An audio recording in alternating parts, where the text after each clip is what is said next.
Este é o programa Reflexão do Evangelho para este domingo, 4 da Páscoa, 8 de maio de 2022.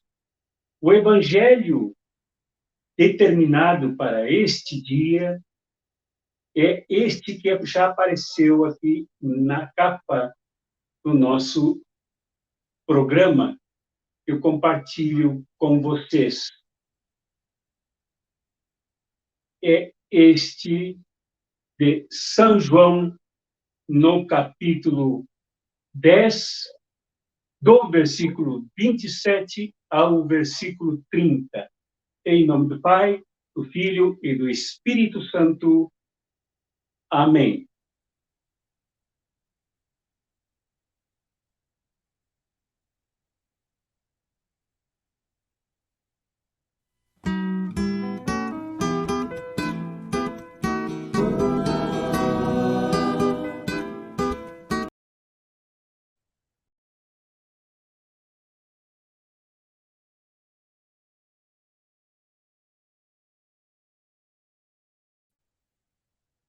Então, eu leio o Evangelho que anunciei e que compartilho com vocês aqui na tela.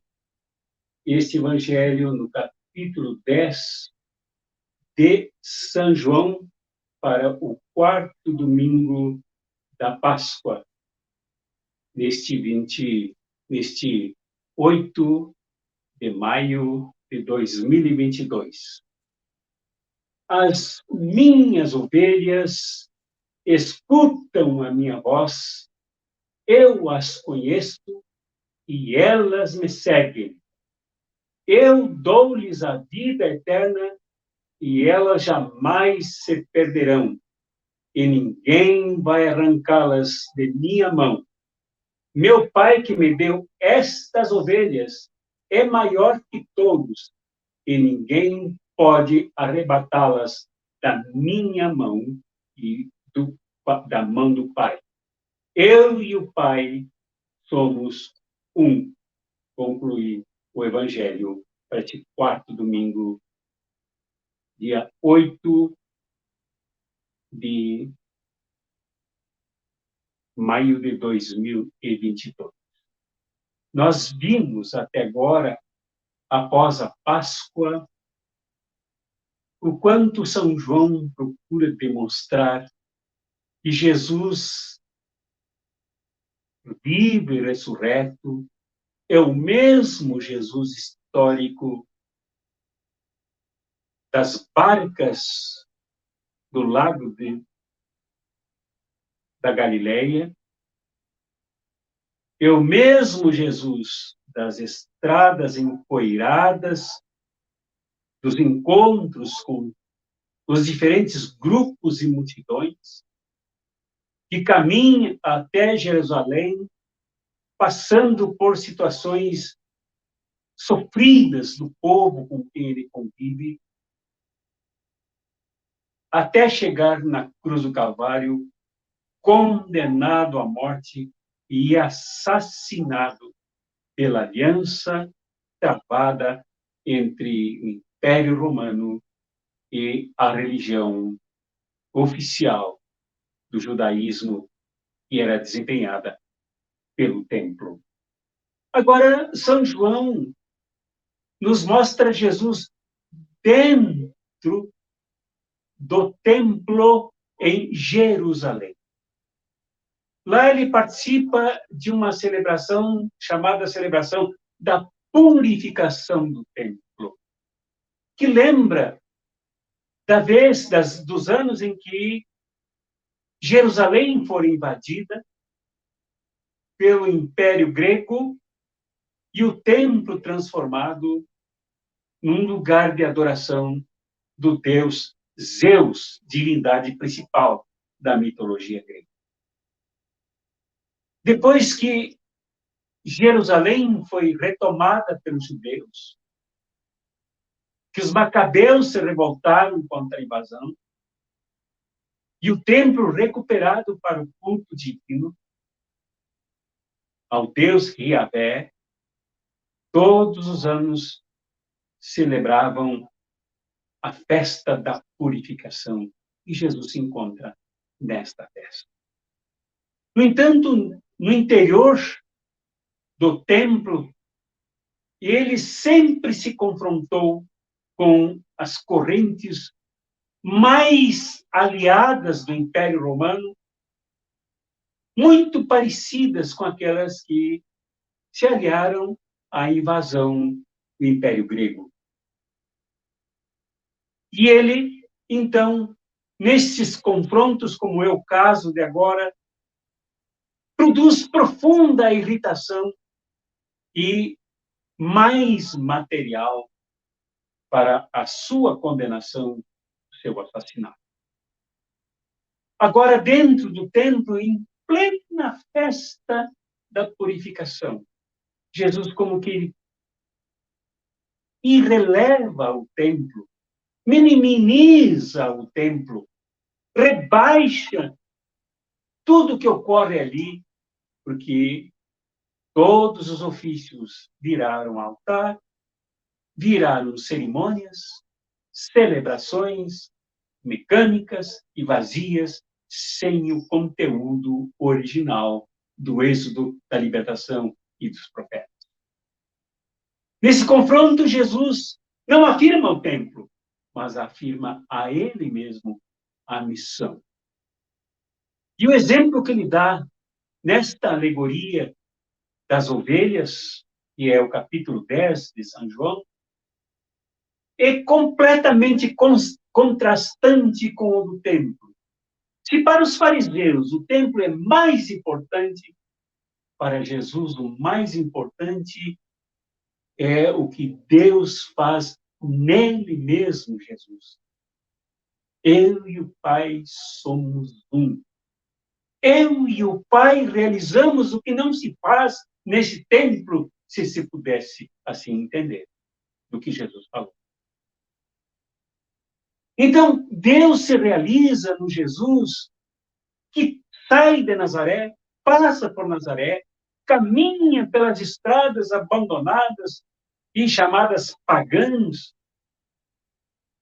da Palestina, e lá onde Deus mais se realiza, onde Deus mais acontece, e não no templo de costas viradas para tudo. E aqui eu destaco dois verbos que me parecem fundamentais, bem no início já desta leitura do Evangelho. Quando Jesus diz, as minhas ovelhas escutam a minha voz. Está o verbo escutar. Eu as conheço e elas me seguem. Então, são três verbos. O verbo escutar, o verbo conhecer e o verbo seguir. Esta atividade de Deus Jesus, feito carne, onde Deus habita e age, de forma absolutamente misteriosa, mas ao mesmo tempo ao alcance de todos os empobrecidos e sofridos da Palestina, Jesus gera uma comunidade forte de discípulos e discípulas por parte de pessoas simples, levantadas no meio do povo, emancipadas no meio de um povo massacrado e sofrido. Como diz o contexto desta alegoria, um povo assaltado, roubado, por quem veio para roubar, matar, assaltar e fazer sofrimento. Jesus se referia aos próprios fariseus, aos próprios rabinos, como se referia aos funcionários de César, que vinham para roubar, assaltar e matar o povo. No entanto, no meio desse povo sofrido, Jesus não retirou todo esse contexto de agressão, de violência, de morte, de assalto. Mas no meio desse contexto sofrido, ele foi ouvido e criou um povo que aqui São João chama de rebanho. Rebanho de ovelhas, porque esta figura das ovelhas arrebanhadas é a ideia mais frutífera, abundante, linda e profunda de senso coletivo. Então, Jesus criou um rebanho de pessoas e como as ovelhas se sentiam protegidas no coletivo, no rebanho, juntas umas com as outras, que escutam a voz do pastor. Tirado da alegoria, que é feita de traços da realidade, de dados da realidade, da relação dos pastores com ovelhas, haviam vários tipos de pastores, haviam muitos pastores que alugavam redios para guardarem as ovelhas durante a noite. E pela manhã, quando vinham buscar as suas ovelhas, aquelas que eram cuidadas pelo seu pastor, seu cuidador de ovelhas, que as protegiam nas montanhas, nos vales, nas pastagens, da água, as ovelhas conheciam a voz de cada um. Cada grupo de ovelhas conhecia a voz do seu pastor. E não ia com outro. Jesus criou no meio destas multidões ameaçadas, sofridas, saqueadas, atropeladas, um rebanho de pessoas que sabiam escutar a voz dele, que identificavam nele, na fala dele, no conteúdo da sua fala, no conteúdo dos seus ensinos, no conteúdo da sua mensagem, no conteúdo da sua proposta, reconheciam o pastor que vinha trazer vida e vida em abundância. E não seguiam mais outros pastores. Não seguiriam os fariseus dentro do templo onde Jesus estava. Não seguiriam os rabinos, entendiam de tudo, de matar bois, de fazer sacrifícios sobre o holocausto e tal, mas não entendiam o povo. Por isso, não eram escutados pelo povo como Jesus é. Então, a nossa primeira vocação é sabermos escutar Jesus, lendo os evangelhos, estudando as suas pegadas na Palestina, procurando compreender a sua proposta aqui no Evangelho de João, nos interessando por entender que este Jesus é o próprio Verbo encarnado, é o Deus que fala e que nós precisamos escutar. Não há outro meio pelo qual Deus fale, a não ser pelo Jesus histórico que palmilhou cada metro, cada milímetro das estradas da Palestina no encontro com o povo, falando com o povo. Não em campanhas, mas o tempo inteiro em que ele conviveu com esse povo. Precisamos escutar isso, principalmente em períodos de crise, em períodos de violência, de agressão, entender que Jesus fala mais do que falam os sacerdotes, os cultos, as missas, que celebram, falam, celebram, mas por cujos atos Jesus não é escutado muitas e muitas vezes. O segundo verbo, então, eu as conheço. Aqui o verbo conhecer, embora escrito no grego de São João, língua original do Evangelho, é o verbo gnose, quer dizer muito mais do que gnose mental. Eu conheço de ouvir falar. Eu conheço porque construí um conceito. Eu conheço porque armazenei alguns aspectos que me fazem entender que ele é ele e eu sou eu. Aqui conhecer é intimidade, muito mais do que a apreensão intelectual.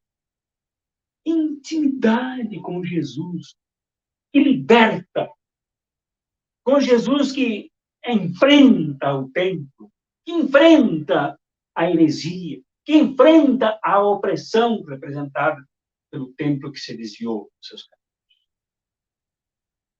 Conhecer Jesus não é muitas vezes dizer eu tenho experiência, meu coração está aquecido, a minha espiritualidade, ou falar em outros ruídos que a gente que chamam de língua estranha, dizer eu conheço Jesus. Nem sempre conhecer Jesus é isso. São formulações, essas são afirmações, mas conhecer Jesus é conhecer o seu projeto, é conhecer a sua missão, é conhecer o que vem no último verbo que ele sabe aqui. Eu conheço, eu as conheço e elas me seguem. Conhecer Jesus tem que necessariamente implicar no discipulado. Seguir Jesus, comprometer-se com Jesus, empenhar-se com a causa de Jesus, envolver-se radicalmente com a missão de Jesus, para aqui e agora viver intensamente com a humanidade, principalmente com os mais injustiçados, mais prejudicados, mais sabotados, com os tapetes mais puxados, viver com pessoas assim.